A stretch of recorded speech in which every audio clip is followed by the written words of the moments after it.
Cieľom dnešného pojednávania Božieho súdu je určiť, aká bude ďalšia cesta duše pani Žofie. Začneme vypočutím zúčastnených strán a svedkov. Pre porotu teraz prestúpi Žofia Bosniaková. Povedz nám najskôr o svojom živote na zemi, kedy a kde sa narodila. Veľa vážny súd, na čo vám to mám hovoriť? Veď vy o mne viete všetko. Ja áno, ale ostatní členovia poroty o tebe vedia veľmi málo. Tak rozprávaj, Žofia. Narodila som sa v roku 1609 na Šurianskom hrade. Ten stál na hranici s Osmanskou ríšou. Turci už niekoľko desaťročí ovládali juh Uhorska a tak som pomalička videla, čo dokáže urobiť človek človeku. Bolesť, utrpenie a nešťastie. Vtedy som sa rozhodla, že keď vyrastiem, budem pomáhať každému, kto to bude potrebovať. Mala si iba 15 rokov a na hrade tvojich rodičov si podávali kľúčkom páni z celého Uhorska. Široko ďaleko sa niesol chýr o tvojej krásy. A ja som všetkých so smiechom odmietla. Ja a svadobné šaty. Kdeže? Lenže otec mi stále naliehavejšie dohováral. Žofia, musíš sa vydať. Potrebujeme silného a najmä bohatého ženicha. Áno, presne toto mi stále hovoril. Odkiaľ to viete? Ja viem predsa všetko. Aj to, že ako 17-ročnú ťa napokon predsa len vydal. Áno, za baróna Michaela Šerejního. Bol presne podľa oteckových predstav. Bohatý a mocný, ale mne sa až tak nepáčil. Nuž, musím na teba prezradiť, že keď išiel do vojny proti Turkom, v kútiku duše si želala, aby sa už nikdy nevrátil. Či nie? Áno, veľa vážnych súd. A do smrti ma potom moje hriešne myšlienky trápili. Ale ja som ich vyslyšal. Po niekoľkých mesiacoch barón Vešelení zomrel. Stala sa z teba krásna, mladá a bohatá vdova. Ja som nechcela byť bohatá. Peniaze som rozdávala chudobným na jedlo aj šaty, každý týždeň niekoľko zlatík.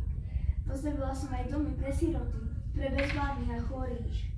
Vtedy ťa ľudia začali volať svetica zo Šurianského hradu. Nemôžem za to. Netúžila som potom, aby ma ľudia velebili. Chcela som pomáhať. Mala som peniaze a tak som mohla aspoň trochu zmierniť utrpenie, ktorého bolo všeli naokolo tak veľa. A potom sa objavil on. František. Gróf František Vešelény z Novohradu. Štíhlo a mocný. Bohaté vlasy, hustá brada. A ten pohľad, hrdý a zároveň plach. Hneď sa mi zapáčil. Aj ty mu, Žofia. Na nešťastie aj ty mu. Však Gróf Vešelény. Bolo to osudové stretnutie. Žofín otec bol môjim vojenským veliteľom. Jedného dňa ma pozval na svoj hrad a zoznámil ma so svojou krásnou dcérou. Ako člen svedčali čierne vdovský šat. O niekoľko týždňov som ťa požiadal o ruku. A ja som súhlasila. Obaja si mali pekné tváre, dobrú výchovu, ale celkom odlišné srdce. Čoskoro ste sa presťahovali na hrad Strečno a bývali ste aj v tepličke nad Váhom. Mali sme dvoch krásnych synčekov, ale František bol doma stále menej a menej. Mal som stále viac povinností. Stal som sa veliteľom celého horno-uhorského vojska. Poznáte to. Zodpovednosť a boj proti nepriateľom. Víno, pekné ženy a pocit, že ovládaš všetko okolo seba. Nikdy som sa nebránil veľkým výzvam. Nikdy sa nebránil hostinám, plnému poháru a spevu s krásnymi ženami. Keď vidíte okolo seba toľko smeti na bojsku, chcete si naplno užívať život. Chcel si sa stať palatínom Uhorska. Túžil si byť najmocnejším mužom krajiny. Zástupcom samotného cisára. Všetci mi hovorili, že by som mal o tú funkciu zabojovať. Mal by som prístup na viedenský dvor. Mohol som ovplyvniť samotného cisára. A doma sa stále viac trápila tvoja mladá žena. O tom by nám viac mohla povedať naša svedkyňa. No poď, Zuzana, spokojne hovor. Ako to bolo s pánom Františkom? Vedeli sme, že popíja s kumpánmi a že chodí za ženami. My sme jej to aj naznačovali, ale on nám ho stále odpúšťala. Bez odpustenia hneď nádeje. Každý deň som sa v hradnej kaplnke modlila, aby František pochopil, že len doma ho čaká pravá láska. Ja som sa aj chcel zmeniť, ale nedokázal som to. Len čo som odišiel z nášho hradu, bol som tam, kde predtým. Zuzana, ako to bolo s tými bratmi? S bratmi? S tými, čo sa nakazili cholerou a zomreli. Jedného dňa sa veru aj u nás zjavila tá hrozná cholera. Ľudia umierali ako muchy. Vtedy pán Vešelený vydal nariadenie, že mŕtvi sa nesmú pochovávať. Ale pán Grof, to bolo hlúpe rozhodnutie. Veľmi som sa vtedy rozneval. Na koho? Na vás, Bože. Na mňa? Povedal som si, že vy ste rozhodli o smrti mojich poddaných, tak si ich aj pochovajte. Ja som ti to vyhovárala, prosila som ťa, ale ty si bol ako vždy neodlomný. Bolo to strašné. Všetci 7 bratia ležali v stodole. Nik sa ich neodvážil pochovať, až napokon prišla pani Žofia a ona dala ich telám spočinúť v zemi.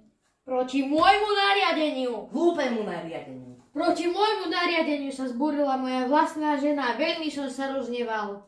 Kričal si na mňa. Nemám rád, keď ma niekto neposlúcha. Ja som v noci opäť išla do kaplnky a úpenlivo som sa modlila. A čo ty, Grof Vešelený, druhý najmocnejší muž celého Uhorska? Čo si robil ty?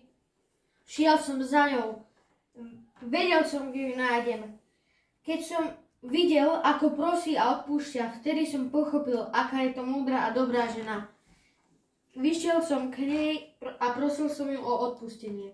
Neskoro. Teraz už to viem. Je krehké telo a citlivé srdce to už ďalej nevydržalo. Tvoja žena zomrela, nemala ešte ani 35 rokov. Veľmi som smútil. Vystrojil som jej nádherný pohreb a uložil som ju do jej obľúbenej kaplnky. A pani Žofia neprestala konať zázraky ani po smrti. Uplynulo už hádam 40 rokov od jej smrti, keď nový pán hradu otvoril hrobku a telo pani Žofie ostalo neporušené. Taká bola moja vôľa. Chcel som, aby Žofia šírila milosrdenstvo aj naďalej, aby ľudia na ňu nezabudli. Ani ja som na moju krásnu a dobrú Žofiu nemohol zabudnúť. Ale čoskoro si prestal smútiť a vybral si za ďalšiu krásnu ženu. Vešelený Vešelený. Predpokladám, že mi porota odporúči, aby pani Žofia ostala tu hore v nebeskej sláve. A ja s jej rozhodnutím budem súhlasiť. Milí naši pozemskí diváci, niekedy v budúcnosti sa spolu určite stretneme. Dovtedy si dobre strážte svoje skutky a čisté srdcia. S Bohom.